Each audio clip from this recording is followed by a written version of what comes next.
बाबूलाल मरांडी जी के भी पहली सरकार का बड़ा योगदान रहा। कोई गवर्नेंस नाम की चीज नहीं, बुनियाद ही गलत पड़ गई, ऐसा आप मानते हैं क्या? मैं ऐसा नहीं मानता हूँ। तो उस दौर में लेकिन एक राजनीतिक मुहावरा बड़ा चलता था कि बाबूलाल जी का एक अपना किचन कैबिनेट है, वो भी आपके हिस्से है? नहीं, वो ऐसा कुछ नहीं है। गोविंदाचार्य का आपके साथ बड़ा बढ़िया बैकिंग था उस जमाने में। उस बैठक का क्या नजारा था? कड़िया जी सुने कि बहुत नाराज हुए उस बैठक में। अब मैं उस बैठक के बारे में नहीं बता सकता। शिबू सोरेन जी जैसे दीगर नेता को उनके ही गढ़ में हरा देता है। तो क्या आपको उम्मीद थी कि आप जब झारखंड बनेगा तो आप मुख्यमंत्री बनेंगे? हमें इस बात की कोई उम्मीद नहीं थी कि हमको बनाएंगे कोई मुख्यमंत्री। और तब तो बड़े प्रबल दावेदार कड़िया मुंडा हुआ नहीं, करते। स्वाभाविक है, कड़िया जी का उम्र हमसे भी अधिक था, हमारे पिता तुल्य थे वो। आपको तो एकदम कांटों भरा ताज मिला, बार्गेन की राजनीति के दौर के आप मुख्यमंत्री बने। झारखंड का जो हाल है या जो विकास में हम इतने पीछे छूट गए, अगर एक चीज कहें तो सबसे बड़ी चूक क्या रही झारखंड? लीडरशिप के विजन का, पिछले 14 वर्षों के अस्थिर सरकार का, या फिर पॉलिटिकल बार्गेन जो यहाँ चला उसका क्या रही भूल? इसी राज्य ने भाजपा को 5 सालों के लिए स्थिर सरकार दी, उसके बाद फिर आप सरकार में नहीं आ पाए, तो इसमें कहाँ चूक रही भाजपा की? पार्टी के अंदर में भी तो बहुत सारा पावर सेंटर बन गया, आप तो ज्यादा चुनौती। नहीं, ऐसा नहीं है, पावर सेंटर नहीं। जब लीडर हो जाते हैं कई बीजेपी में 2 हो जाते हैं तो पावर सेंटर उसको आप मान बैठे, तो मैं समझता हूँ ये गलत। झारखंड एक युवा अवस्था में आने वाला राज्य, 25 वर्षों के उम्मीदों और सपनों का राज्य। जब झारखंड बन रहा था तो आपके क्या सपने थे? अपने व्यक्तिगत सपने क्या थे? राजनीतिक महत्वाकांक्षा क्या रही थी? जिन कष्टों को हमने झेला, आने वाले पीढ़ी को वो कष्ट नहीं झेलना पड़े। तो अगर इस बार आपको अगर मौका मिले मुख्यमंत्री बनने का तो सबसे पहला काम क्या करेंगे? वर्ष 2000, दिन 24-25 अप्रैल, बिहार विधानसभा, बिहार पुनर्गठन विधेयक पर बहस हो रही थी। झारखंड के विधायक पूरे पुरजोर ताकत के साथ लगे हुए थे कि झारखंड अलग राज्य बने। पार्टियों का दायरा टूटा हुआ था। झारखंड से जीत कर जाने वाले हर विधायक उन उम्मीद और सपनों के साथ उस दिन विधानसभा पहुंचे थे कि झारखंड अलग राज्य बन रहा है। और उस विधानसभा में एक शख्स नहीं था। और झारखंड की राजनीति जब 2000 में झारखंड अलग राज्य हुआ, देश के नक्शे बदले, 3 अलग अलग राज्य बने, उसमें झारखंड बना नए सपने नए उम्मीदों के साथ, तो उस दिन विधानसभा में एक शख्स नहीं थे। लेकिन झारखंड की सियासी राजनीति उसी शख्स के इर्द गिर्द गुजरने वाली थी, उसी शख्स के इर्द गिर्द घूमने वाली थी, क्योंकि उस शख्स ने 1998 में ही अपनी एक राजनीतिक धमक ऐसी दी थी युवा चेहरा ने, जो दिशुम गुरु शिबू सोरेन कहे जाने वाले दुमका से शिकस्त दी और भारतीय राजनीति के पटल पर एक बड़े नेता के रूप में उभर कर सामने आए। जी हाँ, आप समझ गए होंगे मैं किस शख्स की बात कर रहा हूँ। जी, राज्य के पहले मुख्यमंत्री बाबूलाल मरांडी। जोहार, मैं आनंद मोहन। आज जब झारखंड 25 साल का होने जा रहा है तो आज हम राज्य के पहले मुख्यमंत्री से मुखातिब हैं। बात करेंगे पुराने प्रसंगों को, बात करेंगे पुराने पन्नों को उल्टेंगे राजनीति के, और देखेंगे, पूछेंगे कि झारखंड आज 25 वर्षों में कहाँ पहुँचा। इन सारे बहुत बहुत स्वागत सर आपका। बहुत बहुत धन्यवाद। मैंने आपको लेकर के जो इंट्रो दिया उससे आप समझ गए होंगे कि मेरा मूल विषय क्या है बातचीत का। हाँ, बिल्कुल, मैं समझ और गया। 15 नवंबर को झारखंड 25 वर्षों का हो रहा है। एक कहें कि बड़ा, मतलब जिसको कहें कि झारखंड एक युवा अवस्था में आने वाला राज्य, 25 वर्षों के उम्मीदों और सपनों का राज्य। तो ये बताइए कि सर कि जब झारखंड बन रहा था तो आपके क्या सपने थे? अपने व्यक्तिगत सपने क्या थे? राजनीतिक महत्वाकांक्षा क्या रही थी? देखिए, मैं कहूँगा कि झारखंड जब 15 नवंबर 2000 को बना, वो हमारे लिए तो खास दिन था ही, लेकिन हमारे लिए नहीं बल्कि संपूर्ण झारखंड वासियों के लिए वो दिन बड़ा खास था। और इसलिए बड़ा खास था, एक तो झारखंड अलग राज्य के लिए लंबी समय तक यहाँ के लोगों ने संघर्ष किया था।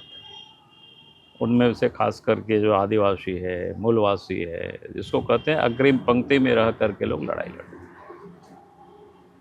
और केंद्र में कांग्रेस की सरकार हुआ करती थी, चाहे पंडित नेहरू हो, चाहे इंदिरा गांधी हो, राजीव गांधी हो, नरसिंह राव हो, लेकिन किसी ने कोई झारखंड राज्य नहीं बनाया।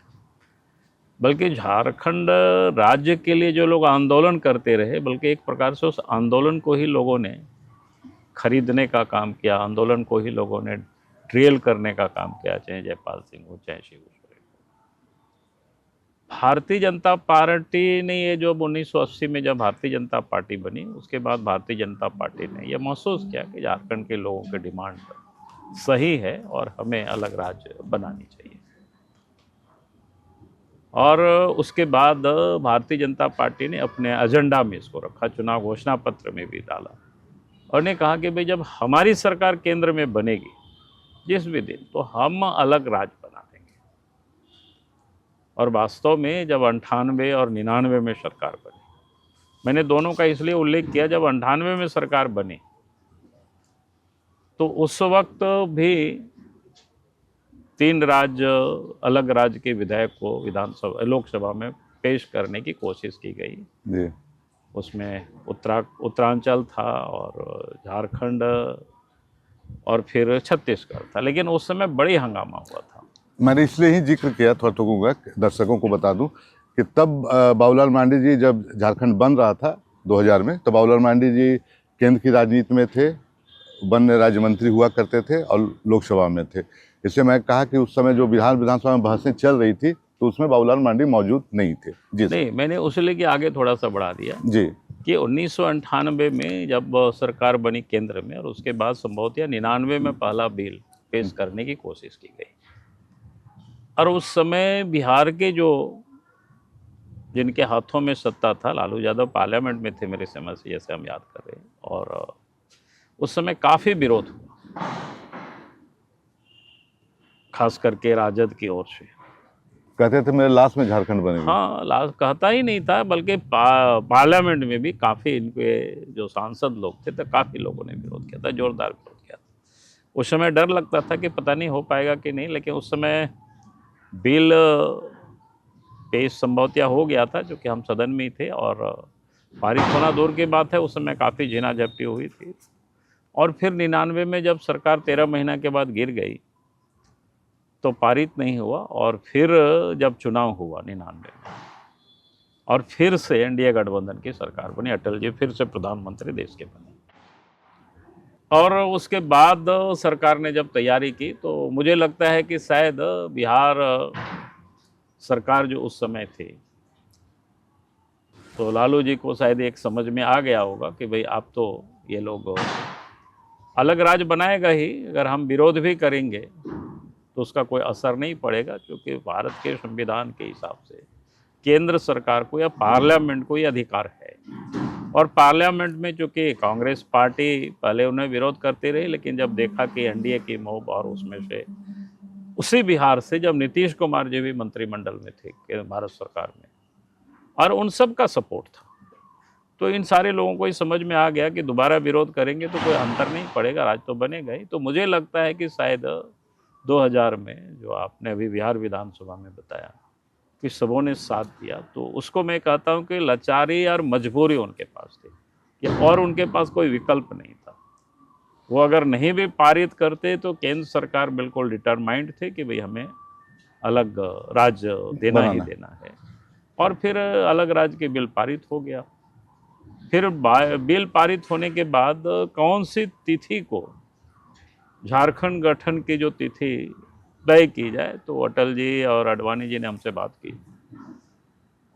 तो मुझे ऐसा लगा कि 15 नवंबर चूँकि भगवान बिरसा मुंडा के जन्मदिन है, और हमने कहा कि भाई चलो एक आदिवासी स्वतंत्रता सेनानी तो ये बात पहली बार आ रही है कि जो 15 नवंबर जो डेट तय हुआ, उसमें मतलब आपकी बड़ी भूमिका रही बातचीत करने में प्रधानमंत्री से, गृह मंत्री आडवाणी जी से, तो उसके बाद तय हुआ ये सारी चीज़ें। हाँ, नहीं, तारीख भी तय हुआ। और एक बात और मैं कहूँगा कि 1998 में जो बिल या 99 में जो पहला बिल जो पेश हो रही थी, तो उस समय झारखंड नहीं, जो कि हम लोग बीजेपी वनांचल के नाम से आते। मैं वहाँ अभी आता मैं आपने जो बिल भेजा केंद्र सरकार से, आप भाजपा, कुछ लोगों का कहना था कि भाजपा एजेंडा चला रही थी, तो वनांचल के नाम से बिल आया था। मतलब जो केंद्र सरकार ने झारखंड जो राज्य का नाम रखा था, वनांचल रखा था।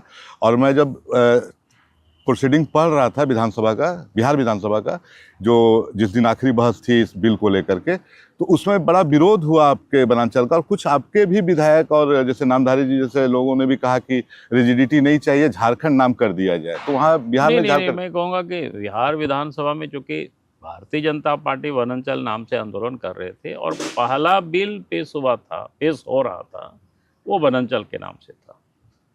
बाद में जब फिर से सरकार 99 में चुन करके आई और अटल जी के नेतृत्व में सरकार बनी, तो अटल जी आडवाणी जी से मैंने बात की, हमें कल ही बात की, और हमने कहा कि देखिए वहाँ के लोगों की जो जन भावना है, इस बार बिल आवे पार्लियामेंट में तो झारखंड नाम से आवे। अच्छा। क्योंकि डेमोक्रेसी में क्या होता है, जनता की जन भावना है, कल सरकार केंद्र में बदल गई तो फिर उसको परिवर्तन करेगा तो हमें कोई उससे लाभ नहीं मिलेगा। और मुझे आज प्रसन्नता है, उस समय देश के प्रधानमंत्री अटल बिहारी वाजपेयी जी और उस समय के गृह मंत्री लाल कृष्ण आडवाणी जी जो आज भी है, और दोनों ने इस बात को माना।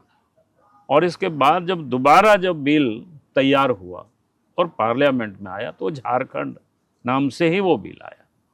उसमें से कहीं कोई बिहार विधानसभा में बहस हुआ इस कारण से नहीं, बल्कि उससे पहले ही झारखंड नाम की वो तय हो गई थी।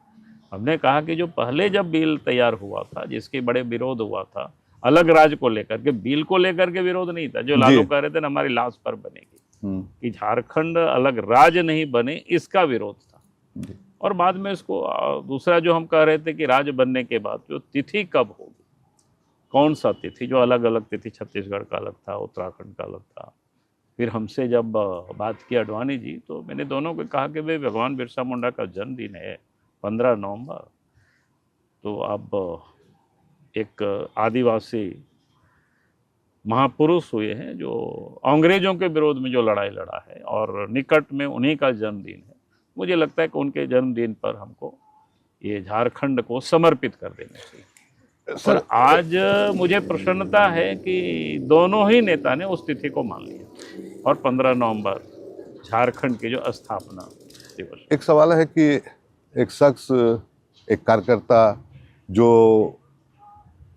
विश्व हिंदू परिषद में है, गलियों का खाक छान रहा है, हिंदुत्व के एजेंडा के साथ आगे बढ़ रहा है, और फिर एक चुनावी और सियासी राजनीति में आता है, शिबू सोरेन जी जैसे दीगर नेता को उनके ही गढ़ में हरा देता है। तो क्या आपको उम्मीद थी कि आप जब झारखंड बनेगा तो आप मुख्यमंत्री बनेंगे?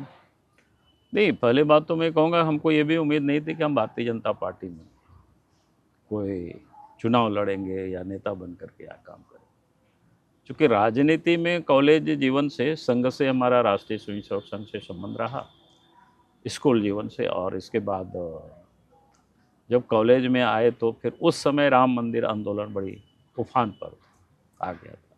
कई एक प्रकार की जो यात्राएं हो रही थी देश में, एक प्रकार से जन जागरण का जो अभियान था, उसमें से हम सक्रिय रूप से हम जुड़े। फिर विश्व हिंदू परिषद के 83 में ग्रेजुएशन करने के बाद होल टाइमर बने और पूरी समय दे करके, खास करके संताल परगना के क्षेत्र में, और उस समय साउथ बिहार कहा जाता था, शेष हिस्सों में भी काम किया उस समय काफ़ी।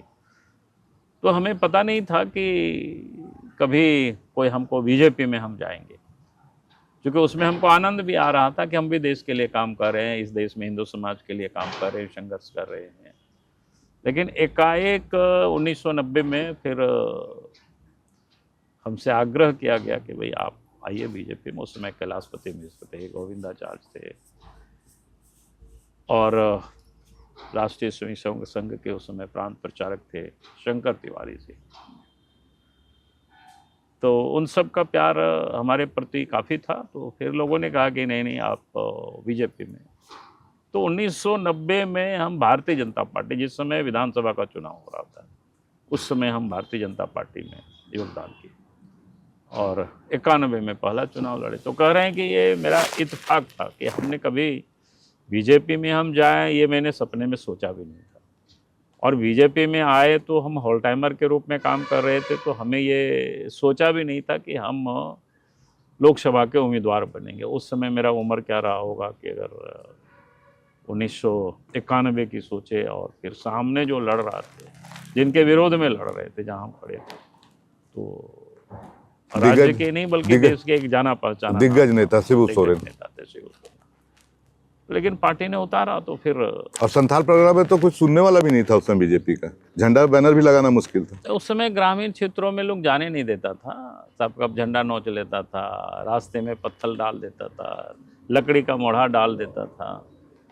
हमारे साथ भी 91 के चुनाव में एक सरास जंगल जगह है शिकारीपड़ा ब्लॉक में, तो हमारे साथ भारी सभा में हमला कर दिया था लोग।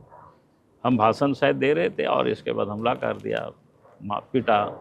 फिर हमारे साथ सहयोगी थे, अब नहीं रहे, गणेश अधीर करके थे, वकील साहब थे, तो उनको तो खून भी सर से पहली बार आपसे किसने कहा कि जाइए और झारखंड की कमान संभालिए, मुख्यमंत्री बनिए, किसका संदेश? नहीं, जो कि हम भारत सरकार में मंत्री थे तो अटल जी के यहाँ से मेरे पास टेलीफोन आया और ब्रजेश मिश्रा ने हमको, उस समय उनके प्रिंसिपल सेक्रेटरी या सलाहकार हुआ करते थे जी, फिर उन्होंने हमको टेलीफोन किया कि अटल जी आपसे बात करना चाहते हैं। तो फिर हम अटल जी से मिले, तो अटल जी ने कहा कि भाई आप रिजाइन कर दीजिए मंत्री पद को और झारखंड जाइए, इतना ही बोला।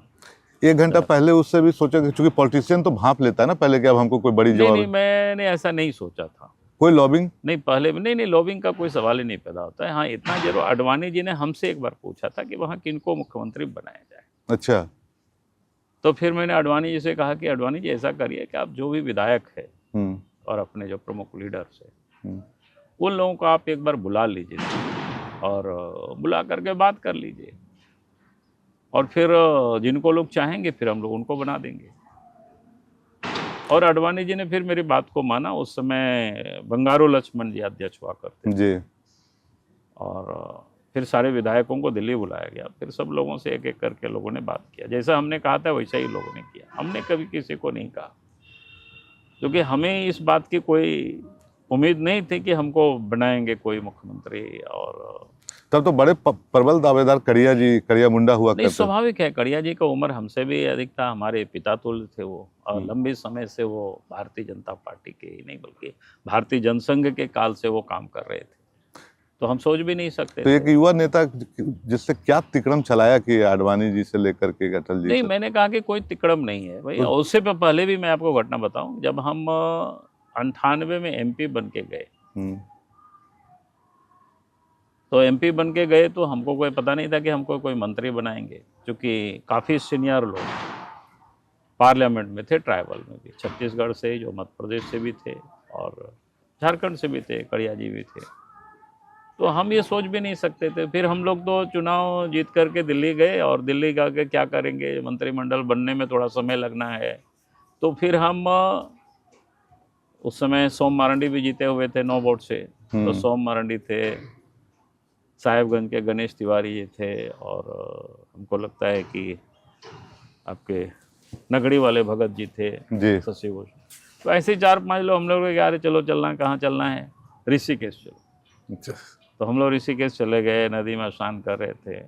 ये इत्तेफाक कहिए कि एक फॉरेस्ट के गेस्ट हाउस में रुके हुए थे, और कल मंत्रिमंडल गठित होना है, तो आज हम लोग वहाँ स्नान उसान किए। वहीं एक पेड़ है जिसमें लोग बोलते हैं ना, सुत्ता उत्ता बांधते हैं, कोई भी मन्नत, ऐसे हम लोग खेल रहे थे। तो आपने केंद्रीय मंत्री बने से कुछ सूता बांधा था? नहीं, ऐसे ही मैंने बांधना क्या होता है ना कि चलो भाई बांध दिए, कि हमारे जब दोस्त लोग से सब हम लोग बहुत पहली बार दर्शकों को बताएं कि मंत्री बनने से पहले ऋषिकेश जाना, फिर सूता बांधना, और फिर अगले दिन गेस्ट हाउस में, और वहाँ से फिर चले आए, क्या बोलते हैं, दिल्ली चले आए शाम को जी, बाई रोड आए। दिल्ली जब आए शाम को, तो रात में फिर आडवाणी जी के यहाँ से टेलीफोन आया, बोले कल मंत्रिमंडल में ओथ लेना है कल। तब मेरे पास पहुंचा दिया गया। तब हमको पता चला कि हमको भी मंत्री बनना है। फिर गए ऋषिकेश कभी की नहीं गए, फिर बाद में भी गए जी। लेकिन और फिर जब मंत्रिमंडल में फिर वो फॉरेस्ट, इन्वायरमेंट और फॉरेस्ट के स्टेट मिनिस्टर का दायित्व मिला, तो हमने कहा यार मेरे लिए नसीब था कि हम फॉरेस्ट गेस्ट हाउस में रुके थे अगली पिछली रात, और सुबह केंद्रीय मंत्री बन रहे हैं, वो भी बन पर्यावरण राज्य मंत्री। ये एक सवाल राजनीति में जो उस दौर में आता था कि गोविंदाचार्य का आपके साथ बड़ा बढ़िया बैकिंग था उस जमाने में, और जब विधायक दल की बैठक चल रही थी, जैसा हम लोगों ने भी पढ़ा, वो सक्रिय पत्रकारिता में नहीं रहे थे उस समय, तो पुराने वाले विधानसभा में बैठक चल रही थी। उस बैठक का क्या नज़ारा था? कड़िया जी सुने कि बहुत नाराज हुए उस बैठक में। अब मैं उस बैठक के बारे में नहीं बता सकता, लेकिन मैं इतना कहूँगा कि ये तो लास्ट स्टेज था। नाराज़गी होना स्वाभाविक है, दुखी होना, चूँकि सीनियर थे तो उनकी भी इच्छा रही होगी या उनके आसपास लोग रहेंगे, उनके भी इच्छा रही होगी, उसमें कोई हम इनकार भी नहीं करते हैं और स्वाभाविक है, वो डिज़र्व भी करते थे, नहीं करते थे ऐसा भी नहीं है। और हमने कहा कि ये तो फिर बाद में जो बैठकें होती है वो तो औपचारिकताएं होती है। जो पहली जो बैठकें जो हुई, जो हमने कहा कि सारे विधायकों, माने नेता तय हो जाते हैं, दिल्ली बुलाया गया। विधायक दल ऐसे ही होता है। विधायक दल नहीं, ऐसे नहीं होता है। हम तो कह रहे हैं ना, दिल्ली सारे विधायकों को, जो चुने हुए विधायकों को और झारखंड क्षेत्र के जो भी लीडर्स थे उस समय, सारे लोगों को बुलाया गया था। फिर उन लोगों से इंडिविजुअल बात किया गया, तो सारे बातचीत वहाँ हुई और उस बातचीत में इंडिविजुअल जो कि लोगों के से बात किया गया था, हाँ, उसमें से कैलाश जी जरूर थे। उस समय थोड़ा दुखी थे क्योंकि उनको ये पता नहीं था कि ऐसा कैसे हो गया कि सब विधायकों को बुलाया गया। फिर हमने कहा कैलाश जी को, कहा कि कैलाश जी, मैंने ही आडवाणी जी हमसे बात की है, तो हमें आखिर क्या उपाय था? रास्ता एक ही था, या हम बताते कि भाई हाँ इसको बना दो, उसको बना दो, तो ये भी ठीक नहीं है। आखिर विधायक लोग हैं तो उन लोगों से राय शुमारी करना चाहिए। तो इसलिए हमने आडवाणी जी को कहा। हमें लगता है आडवाणी जी शायद बात नहीं किए होंगे कैलाश जी से, वो सीधे अध्यक्ष को बोल करके, राष्ट्रीय अध्यक्ष बोल करके और सारे विधायक और नेताओं को झारखंड से के बुला लिया, बुला करके सबों से बात। झारखंड के तो एक प्रकार से तय वहीं हो गया और वहीं तय हो गया होगा। तभी हमको अटल जी ने बुला करके रिजाइनेशन बुला के लिख दो और फिर झारखंड के इतिहास में बाबूलाल मरांडी का नाम दर्ज हो गया और जनरल नॉलेज की किताब में भी हो गया। अब अगर झारखंड से संबंधित कोई प्रश्न पूछा जाता है तो उसमें पूछा जाता है झारखंड के पहले मुख्यमंत्री कौन है, 1 नंबर 2 नंबर का सवाल होता है। लेकिन आपको तो एकदम कांटों भरा ताज मिला, बार्गेन की राजनीति के दौर के आप मुख्यमंत्री बने, 2.5 साल लगभग आप सरकार चला पाए। ये राजनीतिक कौशल आपके अंदर नहीं था मैनेज करने का? नहीं, मैं ये कह सकता हूँ, ठीक है, हमें कोई सत्ता का कोई अनुभव नहीं था और फिर हम लोग स्टेट में बीजेपी की गवर्नमेंट भी नहीं थी, जो कि हमको कुछ देख करके भी हम थोड़ा बहुत समझते, तो वो भी नहीं था। अब जब मुख्यमंत्री बने तो मैं एक बात लोगों को कहता हूँ कि भाई हम रात भर सोए नहीं थे। 2 कारणों से, एक तो 12-1 बजे रात ओथ भी लिए थे और फिर सुबह तक जिसको बोलते हैं कि नींद आना मुश्किल था। एक तो खुशी भी था कि अब राज्य के मुख्यमंत्री बने, और दूसरा कि चिंता की एक लकीरें भी थी कि भाई हमसे जनता को क्या क्या अपेक्षाएं होगी, हम पता नहीं उसमें से खरे उतर पाएंगे नहीं उतर पाएंगे। ऐसा एक प्रकार के मन में एक भाव था। ये बड़ी उधेड़-बुन में थे कि हम क्या करें, क्या नहीं करें, कहाँ से काम शुरू करें, क्या लोगों के एक्सपेक्टेशन है, तो इस प्रकार की। लेकिन एक चीज़ मैं मानता था और शुरू से आज भी मैं मानता हूँ, और शुरू में भी मैं लोगों से कहा करता हूँ कि भाई जब राजतंत्र हुआ करता था तो राजा सर्वोपरि होते थे, और अच्छे राजा उसी को लोग मानते थे कि भाई जो जनता की सुरक्षा की जो गारंटी देता, भले वो पत्नी के साथ सोया हो, अगर कहीं उनसे खबर मिलती है कि भाई शत्रु ने हमला किया है सीमा पर, तो फिर पत्नी को सैया पर ही छोड़ करके वो चले जाते हैं, तो उसको अच्छा राजा मानते हैं कि भाई प्रजा के लिए वो सब कुछ जीता है। मैंने इसलिए इस बात को कहा कि झारखंड उस समय आतंक से बिल्कुल प्रभावित था। उग्रवाद जंगल में कई एक प्रकार से समानांतर सरकार चल रही थी। कई क्षेत्रों में गाड़ियां नहीं जाती थी रात को, दिन में भी हाट बाजार कहीं भी लोग पुलिस को भी मार देते थे, कहीं भी लोग हत्या कर देते थे। तो एक बात तो लगा कि भाई राजतंत्र नहीं है लोकतंत्र में, लेकिन पार्टी ने हमें या हमारे विधायकों ने हमें अगर आज मुख्यमंत्री बनाया तो मेरा पहला ड्यूटी बनता है, कर्तव्य बनता है राज्य में अमन चलाना। और ये जो दुष्ट प्रवृत्ति के लोग हैं, जो आतंक को लोगों ने कायम कर रखा है, समानांतर सरकार चला रही, इनको हमें समाप्त करना। तो सवेरे होते होते ये मेरे दिमाग में एक संकल्प आया। दूसरा, मैंने सोचा कि भाई बहुत तो बड़ी बड़ी चीज़ों के बारे में सोचना अपने को नहीं है, बाद में देखेंगे, लेकिन जिन कष्टों को हमने झेला है, आने वाले पीढ़ी को वो कष्ट नहीं झेलना पड़े। और वो कष्ट क्या था? क्योंकि हमारा गांव सुदूर क्षेत्रों में पड़ता है, तो आने जाने के रास्ता नहीं था। हम लोग 4-5 किलोमीटर पैदल चलते थे, तब बस पर हम लोग चढ़ते थे। और सड़कें भी एकदम ख़राब होती थी, गाड़ी ऐसे 70 किलोमीटर की दूर, चूँकि आप भी उसी क्षेत्र से आते हैं तो आपको अंदाज होगा जी। कि भाई हमारे तीसरी से 70 किलोमीटर 65 किलोमीटर गिरिडीह पड़ता है, लेकिन वो 5-6 घंटा लग जाता था वहाँ तक पहुँचने में और फिर बसें को आने में। यानी सड़कें ख़राब थी। बरसात के दिनों में बिल्कुल आना जाना लोगों का कठिनाई था। तो मैंने तय किया, एक तो दिमाग में मेरा एक आकार ले लिया कि एक प्रकार से ये प्रेरणा जिसको कहते हैं ना भगवान की ओर से अंतरात्मा में, उन्होंने कहा कि जो कष्ट मैंने झेला है आने वाली पीढ़ियों को वो कष्ट झेलना नहीं पड़े। तो हमने कहा कि भाई एक तो नदी नाला में पुल बनाना है युद्ध स्तर पर, और सड़कें को हमें ठीक करनी है।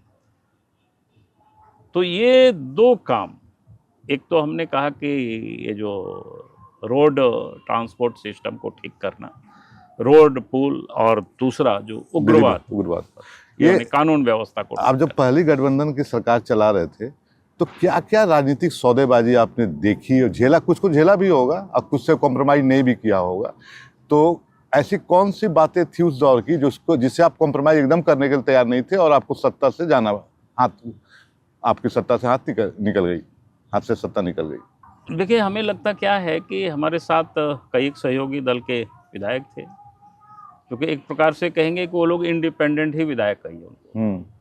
उनकी इतनी ताकत थी, लेकिन वो पार्टी सिंबल या थोड़ा नाम से जीते हो अलग इशू है, लेकिन वो लोग किसी के कंट्रोल भी नहीं हुआ करते थे। तो ऐसे हमारे सहयोगी दल के जो लीडर्स जो लोग हुआ करते थे, उनकी कई एक अनुचित मांगे रही, और हमारे लिए ही नहीं बल्कि मैं कहूँगा कि राज्य के लिए भी वो ठीक नहीं था। तो जैसे एक बात, मुख्यमंत्री का हिस्सा देने के लिए भी तैयार थे वो? नहीं, उस समय कई प्रकार की लोगों ने ऑफर भी करते रहते थे। तो हमने कहा यार ये तो नहीं हो सकता है, क्योंकि हम सब लोग इस प्रकार के जो अवसर मिलता है व्यक्ति को, समझे परमात्मा की बड़ी कृपा है, आपको ये अवसर मिला है। इसमें से हम जितने अच्छे काम कर सकते हैं लोगों के लिए, तो हमें काम करना चाहिए, क्योंकि हमें पैसे के लिए बिल्कुल राजनीति नहीं करनी चाहिए। तो मैं कह सकता हूँ कि उस समय ये थोड़ी सी कठिनाई आई, और कठिनाई के कारण ही फिर हमको रिजाइन भी करना पड़ा। वो आप सब लोगों को पता ही है, पूरे झारखंड। विपक्ष का आरोप है कि 25 साल में जो झारखंड का हश्र हुआ, या जो जितनी अपेक्षा थी लोगों को यहाँ विकास की, और जो है दो बगल के राज्यों ने विकास कर लिया इसके साथ बढ़ने वाले, उसमें बाबूलाल मरांडी जी के भी पहली सरकार का बड़ा योगदान रहा। कोई गवर्नेंस नाम की चीज़ नहीं, बुनियाद ही गलत पड़ गई, ऐसा आप मानते हैं क्या? मैं ऐसा नहीं मानता हूँ। अगर आज भी बाबूलाल मरांडी को लोग याद करते हैं, तो उसको आज मैं कहूँगा कि एक तो गुड गवर्नेंस के कारण याद करते हैं। मैं आज दावे के साथ कहता हूँ, मैं डंके के चोट पर कहता हूँ, उस समय कई एक अफसर लोग काम करते थे, आप किसी से भी पूछ लीजिए। किसी एक अफसर से भी हम ना चुनाव में कोई उन लोगों से पैसे मांगे, ना कोई विकास ट्रांसफ़र पोस्टिंग में मैंने कभी लोगों से मांगा पैसा, और ना कोई विकास योजनाओं में एक पैसा भी कमीशन कोई नहीं कह सकता, कोई भी अफसर। उस समय के कई अफसर लोगों ने रिटायर किए होंगे, आप उन लोगों से ज़रा पूछ लीजिए, आपको लोग बताएंगे। तो इस प्रकार से कोई लोग अगर बोलते हैं तो किसी के मुंह तो आप रोक नहीं सकते। और आज हम भी उस समय पता करते थे कि यार यहाँ जो हम सुनते हैं कि यहाँ क्या गड़बड़ हो रहा है क्या। आज भी मैं लोगों से पूछता हूँ तो लोग बोलते हैं नहीं साहब, उस समय कोई, आज तो जैसे किसी ने कहा ना कि आपको मोटेशन के नाम पर कितना पैसा लगता है पर डिसमिल या पर स्क्वायर फीट जमीन के घर द्वार के नक्शा पास करने पैसा। उस दौर में लेकिन एक राजनीतिक मुहावरा बड़ा चलता था कि बाबूलाल जी का एक अपना किचन कैबिनेट है, वो भी आपके हिस्से है? नहीं, वो ऐसा कुछ नहीं है। मैं चूँकि उन सारे लोग भी मेरे साथ थे, आज भी ये सारे लोग हैं। हमने कहा यार किसी भी, अगर वो मेरे साथ कोई मेरे दोस्त है, हम सब लोग एक साथ काम किए, वर्षों से साथ रहते हैं, अगर उनके बारे में कोई गड़बड़ी है तो बताओ।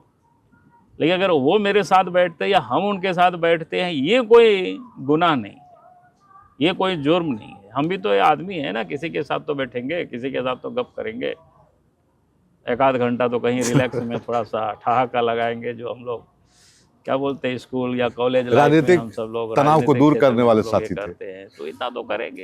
एक पूरी आपकी जो सरकार रही उसमें आप सबसे बड़ी भूल मानते हैं क्या डोमिसाइल को जो आपने लाया, और पूरे आपकी छवि को एक तरह से और पूरे राज्य को भी एक बड़ा नुकसान हुआ उस समय?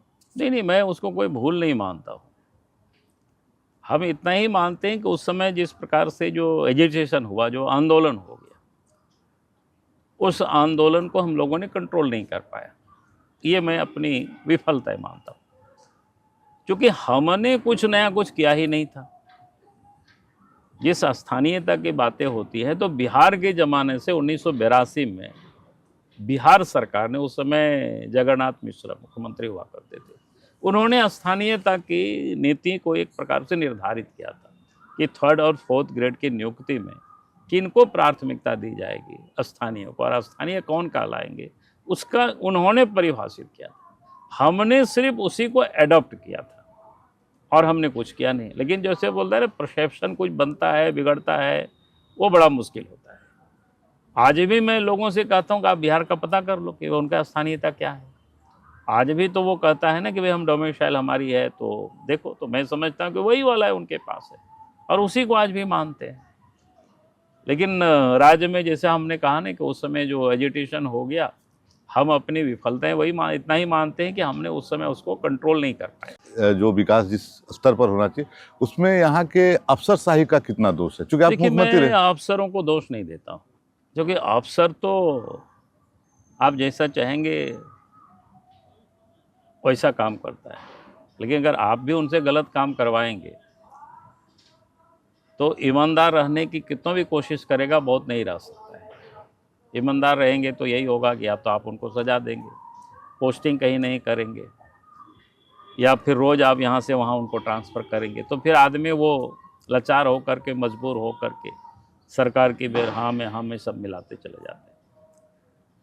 इसलिए मैं मानता हूँ कि अफसरशाही तभी आगे बढ़ता है जब सरकार अफसरों से गलत काम करवाती है। जैसे अभी मैंने कहा ना कि अगर आप उनसे ट्रांसफ़र पोस्टिंग में पैसा लेते हैं, आपके पास कोई मॉरल नहीं है, उस अफसरों को आप बोल सकते हैं, या आपसे वो अफसर भी कोई डरेगा नहीं, ना लोकलाज भी नहीं करेंगे।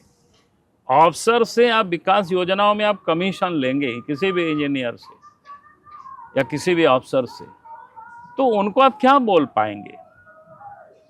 तो इसलिए मैं ऐसा नहीं मानता हूं कि अफसरशाही के कारण बहुत गड़बड़ हुआ। अगर सत्ता में बैठे वो लोग ठीक होंगे तो फिर वो तो बेचारा नौकरी करता है बाल बच्चों को पालने के लिए, अगर थोड़ा बहुत गड़बड़ भी करना कोशिश करेंगे तो आपके पास सब कुछ है, आप उसको तुरंत ठीक कर सकते हैं। तो इसीलिए मैं मानता हूं कि भाई सत्ता में जो बैठे हुए लोग, खास करके जो मुख्यमंत्री होते हैं, उनके ऊपर निर्भर करता है उनकी प्रायोरिटी क्या है। उनकी प्रायोरिटी काम करने की है कि उनकी प्रायोरिटी कमाने की है, ये दो विषय। और उसके बाद फिर डेवलपमेंट का उसको एजेंडा फिट करना पड़ेगा कि हमें कौन सी रास्ते पर हमको चलना पड़ेगा, कैसे अधिक से अधिक लोगों को हम रोजगार दे सकते हैं, उस पर हम क्या कर सकते हैं। तो ये सारी चीज़ें उनको तय करने हैं, अफसर तो नहीं तय करेंगे। अफसर भले अगर आप अच्छे अफसरों के समूह बनाएंगे तो उनसे आप सुझाव ले सकते हो, या उनसे आप बढ़िया से बैठ के डिस्कस कर सकते हो, जनता के लिए क्या हो सकता है, राज्य के लिए क्या अच्छा हो सकता है। लगभग एक दशक से ज़्यादा आप भाजपा से दूर रहे, वैसे भाजपा से जिसने आपको एकदम ग्रास रूट से उठा करके सीधा मुख्यमंत्री बनाया। तो वो जो जेबीएम पार्टी, झारखंड विकास मोर्चा जो आपने बनाया था, वो उसको एक राजनीतिक भूल मानते हैं? आज 25 साल हो रहे, फिर जब आप भाजपा में लौट के आए। नहीं, उसको मैं इस रूप में मानता हूँ यार, कभी कभी घर में भी झगड़े हो जाते हैं, तो कभी भाई भी, कभी बेटा भी घर से दूर निकल जाता है, तो कुछ ऐसी घटनाएं घटी तो लगा कि नहीं यार चलो, पहले तो उसको भूल कहिए या फिर गुस्सा कहिए, आप जो कह सकते हो उसको। अगेन हाँ, अगर हम किसी और के घर चले गए होते तो कहते कि नहीं साहब, ये तो हम तो कहीं गया भी नहीं किसी के, हम तो अपने सोचे कि चलो हमको राज्य के लिए पॉलिटिक्स का, क्योंकि मैं जानता था बाकी लोगों को, मैं बढ़िया से जानता हूँ। दुख नहीं होता है कि एक पार्टी जो उसको आपने बढ़िया प्रदर्शन भी किया, 8, 9, 11, 12 विधायक तक आप जीत के आए, आपको नहीं लगता एक पार्टी नहीं संभाल पाए आप? नहीं, पार्टी नहीं संभाल पाए ऐसा नहीं है कि अब मैं ये कहूँगा कि जब इस प्रकार के पॉलिटिक्स में, जैसे हम लोग एक नीचे से तो उनको ग्रो नहीं किए। हम्म। वो लोग भी कहीं ना कहीं से, जिसको बोलते हैं ना, हरे थके पड़े हुए लोग थे, उनको ला करके चुनाव में टिकट लगाया। दिया आपने। तो विचारधारा से या बाकी के प्रति वो कोई ओत प्रोत नहीं होता है, तो फिर उनके मन में भी कुछ पाने की होती है लालसा। तो जीत करके फिर लगता है कि नहीं भाई, वहाँ हम कुछ अधिक पा सकते हैं, तो फिर लोग भाग जाते हैं। ये बेसिक फंडा ये होता है। जो पहले वाला जो घर था जिसमें आप पहले रहे, और फिर एक दशक के बाद जब आप लौटे हैं 12-13 साल के बाद, तो पहले वाला घर में ज़्यादा कंफर्ट थे कि अभी ज़्यादा? नहीं, कोई बात तो घर घर वही है ना, एक ही विचारधारा के, उस समय भी वही विचारधारा, फिर अभी वही विचारधारा। तब तक तो इतना ही हुआ कि उस समय पूरा देश में सत्ता में नहीं थे, आज पूरे देश में सभी जगहों पर सत्ता में है, कई एक राज्यों में सत्ता में है। तब पार्टी के अंदर में भी तो बहुत सारा पावर सेंटर बन गया, अब तो ज़्यादा चुनौती। नहीं, ऐसा नहीं है, पावर सेंटर नहीं। जब लीडर हो जाते हैं, कई बीजेपी में ग्रो हो जाते हैं, तो पावर सेंटर उसको आप मान बैठे, तो मैं समझता हूँ ये गलत है।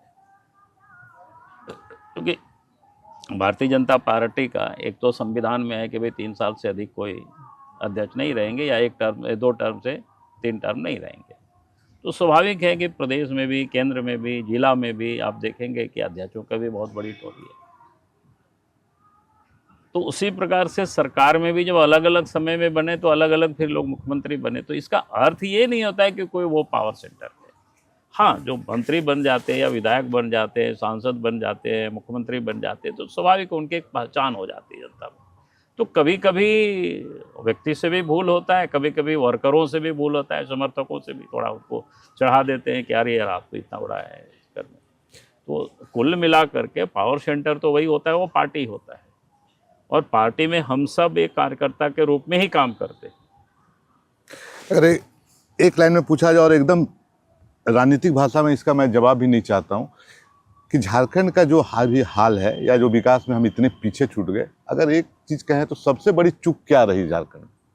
लीडरशिप के विजन का, पिछले 14 वर्षों के अस्थिर सरकार का, या फिर पॉलिटिकल बार्गेन जो यहाँ चला उसका, क्या रही भूल? नहीं, मैं मानता हूँ विजन का जी, कि हमारे जो दृष्टिकोण जो होना चाहिए, वह हमें करना क्या है, ये हमने कोई स्पष्ट रूप से रेखा नहीं खींच पाई। तो 8 साल भाजपा का भी विजन नहीं रहा, क्योंकि भाजपा के नहीं रहा, ऐसा नहीं। जैसे हमने कहा ना कि जिस काम को हमने आगे बढ़ाया था, जी। जो हमने कहा ना रोड पुल, तो इस क्षेत्र में आप देखेंगे काफी काम हुआ। आज भी झारखंड में अगर आप गांव जाएंगे तो आप गाड़ी से पहुंच सकते हैं। बहुत ही कम जगह है जहां पर पुल उल नहीं बना। 5 साल स्थिर सरकार फिर आपको इसी राज्य केंद्र ने दिया। सरकार की भी योजना रही बिजली, तो ये भी आप देखेंगे गांव में। तो प्राइमरी जो स्टेज था, हाँ, उसके बाद जो हमें कैसे अधिक से अधिक लोगों को रोजगार मिल सकता है, अधिक लोगों के हाथों में काम मिल सकता है, उसके लिए जब अवसर आया, जैसे पिछले बार जब रघुवर दास जी की सरकार थी, तो कई उद्योग धंधे लगे। मैं वहीं आ रहा खास था करके कि टेक्सटाइल के इसी क्षेत्र राज्य में। ने भाजपा को 5 सालों के लिए स्थिर सरकार दी, उसके बाद फिर आप सरकार में नहीं आ पाए, तो इसमें कहाँ चूक रही भाजपा की? और अगर डेवलपमेंट किया, जो झारखंड जहाँ पहुंचा है, उसमें कहाँ भाजपा चूक गई जो नहीं पहुंचा? नहीं, मैं समझता हूँ कि बहुत बड़ी कोई चूक नहीं हुई है। जी, इतना हुआ है कि 2014 के बाद या 19 आते आते जिस प्रकार से राजनीति जो 2 ध्रुव में हुआ, और 2 ध्रुवीय जो पॉलिटिक्स जब हुआ, तो उस कारण से उससे लड़ने के लिए जितनी हमारी जो तैयारी होनी चाहिए था बीजेपी की, वो हमने नहीं कर पाई, और उसका खमियाजा आज भी हमें भुगतना पड़ रहा है। क्योंकि आबादी का जो कंपोजिशन है झारखंड प्रदेश में, वो थोड़ा बीजेपी के अगेंस्ट थोड़ा जाता है। तो हम पहले काफ़ी सीटें हम जीतते थे, लेकिन उसका ही कारण था कि वोटों का भी काफ़ी बिखराव होता था। आप आदिवासी सीटों की बात करें। मैं आदिवासी सीट की भी बात कर रहा हूँ, जनरल जगहों पर भी बात कर रहा हूँ कि आदिवासी सीटें में ही आदिवासी है, ऐसा नहीं है, बाकी जगहों पर भी है। जी, फिर मुसलमानों की जो आबादी है, जो घुसपैठ के कारण झारखंड में काफ़ी बड़ी है हर विधानसभा में, जिस पर बहुत अधिक हम लोगों ने ध्यान नहीं दे पाए। आज अगर हम हर विधानसभा के हम देखते हैं उसको कि डेमोग्राफी किस प्रकार से बदला है, तो ये समझ में आता है कि हमसे इन सारी चीज़ों पर चूक हुई है कि हम इसको कैसे कंपनसेट करें। तो ये अब उस पर हम सब लोग कर रहे हैं, काम कर रहे हैं। बड़ी जज्बे के साथ, और बहुत मेहनत आप कर रहे हैं झारखंड में बीजेपी में फिर से। तो अगर इस बार आपको अगर मौका मिले मुख्यमंत्री बनने का तो सबसे पहला काम क्या करेंगे? देखो भाई, मैं कहता हूँ कि भाई भारतीय जनता पार्टी को मौका मिले, इसके लिए हम सब लोग काम कर रहे हैं। और प्राइमरी सेक्टर में तो काफ़ी काम हो गया है। नहीं तो बाजी पलटने में तो आप नहीं, मैं शुरू से वही वहाँ- कह रहा हूँ कि जब भी यहाँ बीजेपी के नेतृत्व में सरकार बनेगी या इंडिया गठबंधन की सरकार बनेगी, तो लोगों को अधिक से अधिक लोगों को कैसे जॉब मिल सकता है, यानी उद्योग धंधे झारखंड में कैसे बढ़ सकता है, उस दिशा में पहल होगी। और मैं विश्वास के साथ कह सकता हूँ झारखंड बिल्कुल उद्योग का एक बड़ा हब बन सकता है, क्योंकि यहाँ मजदूर की कमी नहीं है, कुशल मजदूर भी है, कुशल सब प्रकार के हैं, खनिज की भी कोई कमी नहीं है। और सड़कें काफ़ी बन गई। अब भारत सरकार भी भारतमाला प्रोजेक्ट बन गया, जीटी रोड बगल से है, ट्रेन की कम्युनिकेशन काफ़ी हो गई, हवाई सुविधा भी उधर देवघर भी हो गया, रांची भी है। कहने का मतलब है हमारा जो आप मूवमेंट लोगों की आसानी से कोई भी लोग कर सकते हैं, सिर्फ हमको थोड़ा सा उस दिशा में पहल करने की ज़रूरत है। बहुत बहुत धन्यवाद बाबूलाल जी, आप चुनावी व्यस्तता के बीच काफ़ी व्यस्त समय में राज्य के पहले मुख्यमंत्री जिनसे बात करना वाकई बहुत ज़रूरी था, और ये बातचीत मज़ेदार भी रही। मज़ेदार इस तरीके में कि कई पुराने हम लोगों ने पन्ने पलटे और बड़ा रोचक प्रसंग आज राज्य के पहले मुख्यमंत्री के साथ हम लोगों ने साझा किया। बहुत बहुत धन्यवाद। आप देखते रहिए प्रभात खबर डिजिटल। प्रभातखबर.com, विश्वास वही, रफ्तार नहीं।